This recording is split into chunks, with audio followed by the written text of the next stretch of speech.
இந்த போலவரம் சுற்றுப்புறத்துல ஒவ்வொரு கிராமத்திலயும் நான் காலடி எடுத்து வச்சு சுவிசேஷத்தை அறிவிச்சிருக்கேன். இன்ஃபேக்ட் அந்த இடத்துல மட்டும் இல்ல, இன்னும் பல இடங்கள்ல சுவிசேஷத்தை அறிவிச்சேன். இன்னைக்கு ஒரு நாள் ஒரு நாட்டுல ஊழியம் பண்ணிட்டு இன்னொரு நாட்டுல ஊழியம் பண்ணா சில பேர் கேக்குறாங்க, பாஸ்டர் நாடு நாடா தான் போவாரா, கிராம கிராமமா போக மாட்டாரான்னு அப்படி நினைக்கிறவங்க சில பேர் இருக்காங்க. அப்படிப்பட்ட ஆட்கள் இருந்தீங்கன்னா நான் இதுவரைக்கும் எத்தனை கிராமத்துக்கு போயிருக்கேன்னு உங்களுக்கு ஒரு லிஸ்ட் கொடுக்குறேன், பாருங்க. கூகுள் மேப்ல கூட கிடைக்காது உங்களுக்கு அந்த ஊர்லாம். எல்லா குக்கிராமத்துக்கும் போன இயேசு கிறிஸ்துவின் சுவிசேஷத்தை சுமந்து சில நேரங்கள்ல நான் ஆண்டவருடைய சுவிசேஷத்தை அறிவிக்கும் போது மைக்கு கூட கிடையாது, கிராமங்கள்ல மைக்கு கூட கிடையாது. நம்மளோட சத்தத்தை உயர்த்தி கத்துறதுதான்.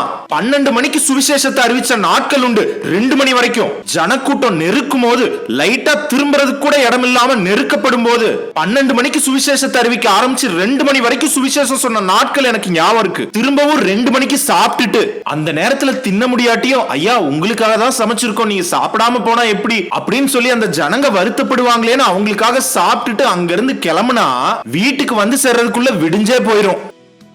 அப்படி ஒவ்வொரு நாளும் ஏதோ ஒரு இடத்துல சுவிசேஷத்தை அறிவிச்சோம். எப்பயும் கூட பின்வாங்கல. இது கிராமமா, இது சின்ன இடமா, நாங்க வரமாட்டோம்னு ஒரு நாளும் சொன்னதில்ல. ஆண்டவர் எங்க நடத்தினாலும் அங்க போய் சுவிசேஷம் அறிவிச்ச சந்தர்ப்பங்கள் அநேகம் உண்டு. அந்த கிராமங்கள் எல்லாம் திரிஞ்சு தேவனுடைய சுவிசேஷத்தை பிரசங்கிச்சோம். ஒரு சில நேரங்கள்ல 2-3 கிராமங்களை கவர் பண்ணோம். ஒரு இடத்துல முடிச்சிட்டு இன்னொரு இடத்துக்கு போய் சுவிசேஷம் அறிவிச்சோம். கைப்பிரதிகளை கொடுத்து சுவிசேஷத்தை அறிவிச்சிருக்கோம். பத்ராச்சலத்துக்கு பக்கத்துல கோணவரம்னு ஒரு கிராமம் இருக்கு. அந்த கிராமத்துல யாரையுமே எங்களுக்கு தெரியாது. நாங்க ஒரு 15 இளம் வாலிபர்கள் அந்த கிராமத்துக்கு போய் ஒரு 2 நாள் சுவிசேஷம் அறிவிச்சோம். தெரு பிரசங்கம்.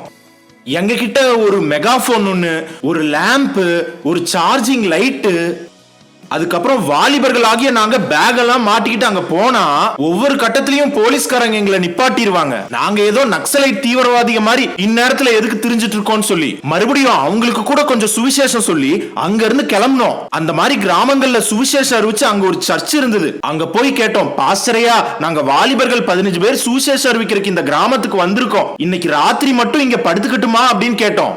நல்ல மனசோட அந்த பாஸ்டர் படுத்துக்கோங்க தம்பி அப்படின்னு அந்த சர்ச்சை கொடுத்தாரு. அங்கேயே படுத்துட்டோம் விருந்தரையிலேயே.